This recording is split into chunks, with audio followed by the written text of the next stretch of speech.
Hey guys, what's up? Chris here for BeerGeekNation.com. Today we are looking at a new beer from Abita Brewing out of Louisiana. This is part of their Bourbon Street series. This is their Baltic Porter, 100% bourbon barrel aged, coming in at 9.25% alcohol by volume. Now, big difference, kind of a big difference. The one big difference, I should say, between a Baltic Porter and say a regular porter or even a stout is that traditionally Baltic Porters were fermented with a lager yeast strain at colder temperatures.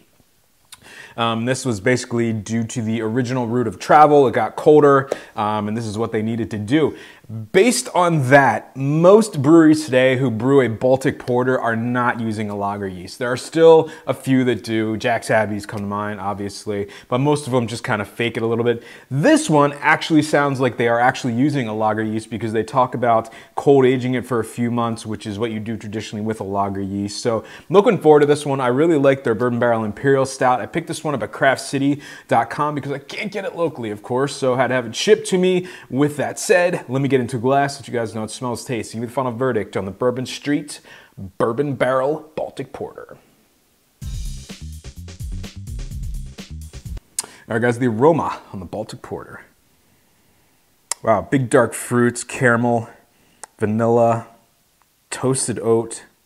Definitely getting some oakiness in there, maybe a little bit of a char type of flavor. Yeah, very subtle. A lot more subtle than I thought it was going to be.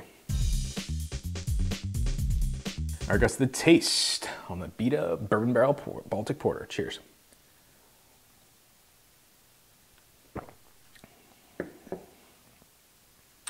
Yeah, it's nice. Right at the front of the tongue, a little bit of dark fruit, some caramel, raisins, some cherry, a little bit of vanilla, a little bit of toasted coconut. Middle of the mouth, it's got a very light body, maybe almost a little bit watery.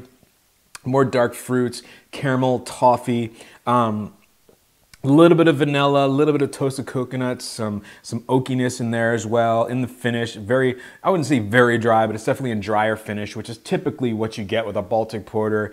Again, more dark fruits, a little bit of caramel, a little bit of toffee, a little bit of like a raisiny sweetness in there, a little bit of a hint of vanilla. Very, very light on the barrel. It actually tastes a lot more like a Belgian double than a porter. And as you can see, it's actually very light. I mean, verging on brown. I was expecting a little bit more kind of darkness to it at 9.25%.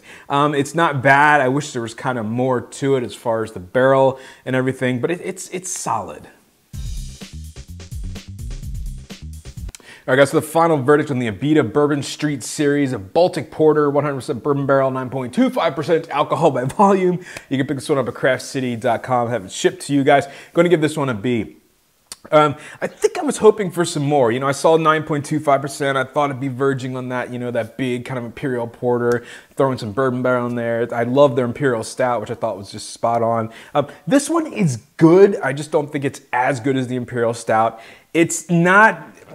I think the base beer is maybe a little bit thin, a little bit, I want to say weak, but that sounds kind of bad. But the bourbon barrel is starting to come through as the beer warms up. Definitely getting that vanilla, toasted coconut starting to kind of shine. Maybe even overtaking the base beer a little bit, getting some dark fruit, some toffee, raisins, which, you know, it's nice. It just seems like it's a bit light. I don't know, for a Baltic Porter, so I'm not getting that big roastiness. So maybe that's just me. Maybe if that's from the lager yeast, but getting a B. Remember, folks, life's too short. Drink amazing beers. Cheers.